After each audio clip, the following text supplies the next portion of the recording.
Hey guys, the Comics Kid 2099 here, and I want to talk to you about a movie that I watched recently. Bunraku. I bought this movie, a couple years ago probably. It was when my local Blockbuster was going out of business, and I got this for probably less than $5, and I had no knowledge of what this movie was about when I bought it. I'm really glad that I did buy it though, because I'm going to go ahead and tell you right now, I really love this movie. And I mentioned this on my Twitter a while back. It was shortly after I watched the movie. I mentioned that I was severely surprised that people did not like this movie. I seem to be in the minority of people who actually dug this movie. And the big complaint that I heard a lot of people leveling against this movie is something that I am going to address here in this video. People were saying that it was far too archetypical, that all these characters are just filling out archetypes that you see in these kinds of stories. And I think that's true. I think you've got certain archetypes here, some of which are very familiar. You've got Demi Moore, who is playing the harlot with the heart of gold. You've got Ron Perlman, who is kind of playing the overlord of the town, the miser who has an iron grip on this village, if you will. And then you've got, what's his name, Josh Hartnett. I always get Josh Hartnett and Ethan Hawke confused, and I have no idea why, because they're really not very similar. They don't do the same kinds of videos or movies at all. I have no idea why I get them confused. Josh Hartnett is kind of the silent loner with no name who comes into town to clean up this town. And then you've also got this guy, Gact.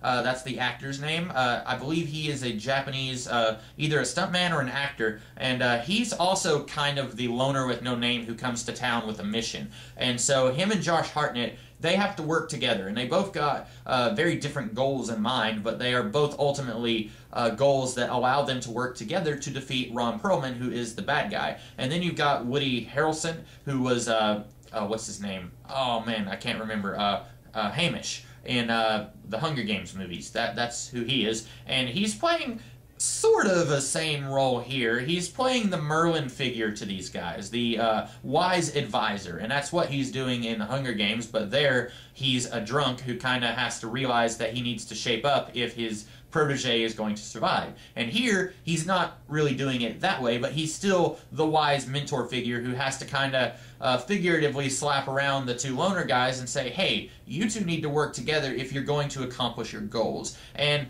I think that Woody Harrelson is maybe my favorite part in this entire movie.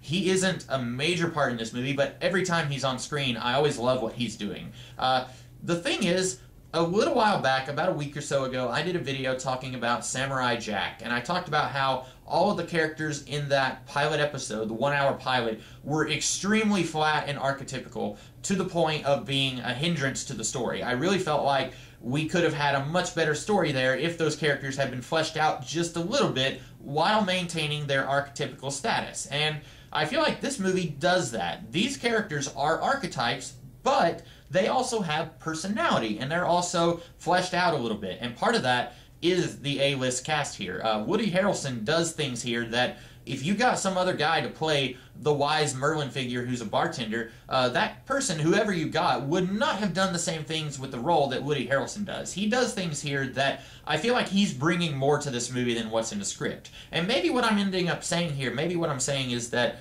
the script makes these characters very archetypical, but then the actors kind of bring something to the table that's not there in the script. And if that's the case, then kudos to the actors, because I feel like this movie is a lot of fun, and I feel like if somebody is going to complain because these characters are archetypes, that's a silly thing to complain about, because Star Wars is filled with archetypes, but it's a movie that lots of people like, and I feel like in this case, saying that they're archetypes isn't a valid complaint, because yes, they are archetypes, but they also are fleshed out a little bit beyond their archetypical role. Woody Harrelson is not just the wise mentor figure. He has a hobby. He has a love interest that he's trying to find and that he lost when he was younger. There's things going on with him that are not going on with your typical I am a good guy and I am mentoring this other good guy character. I feel like the archetypical status here is not a hindrance like it was in that Samurai Jack pilot movie.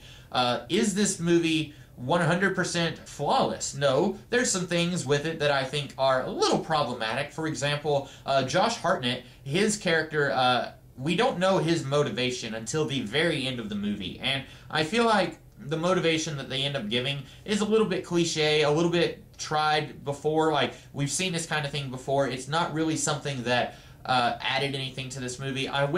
Basically, I just wish that they had given Josh Hartnett's character a different motivation for doing what he does. I could have been perfectly okay with 99% of this movie if they had just changed Josh Hartnett's motivation here. Instead of saying, this is why I'm doing what I'm doing, if they had just gone with a different route. And I'm not going to tell you what his motivation is because that's a little bit of a spoiler, but I will say it's something that you've seen it before in movies. I'll just say that much. Visually speaking, this is one of the most interesting, striking movies that I have ever seen. It's called Bunraku because apparently that is a type of puppetry that is originated in Asia somewhere. I'm not really sure where, but it's this kind of puppet show that you see. And once you find that out, you have to go and look that up because they don't mention that in the movie. But once you find out what Bunraku is, I hope I'm pronouncing that right. If somebody here is much more familiar with it than I am, and I'm pronouncing it wrong, please let me know, but I don't know anything about it, so I am probably pronouncing it wrong. But the thing is, once you find out about Bunraku outside of this movie, you realize, oh, that's why they did all that stuff in the movie.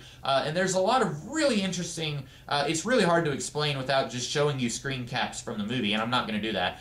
But if there's points where it's not really a puppet show, at times there was like a straight up puppet show going on at the very beginning of the movie, when it's kind of giving you a little bit of backstory to this world. There's actual puppets that are representing the conflict that is being talked about in the audio. But there's some very interesting visual stuff going on here, which I think is part of the reason why I love this movie so much. If this movie had the exact same story, but was, say, being performed on stage instead of being done as a movie, I probably would not have liked it as much. I think the visual aspect here is a lot of why I liked it so much. Now, the characters are still very fleshed out. I'm not going to take that back. I do think that these characters are fleshed out in a good way, but I think it was the visual aspect of this movie that really made me enjoy this movie as much as I did.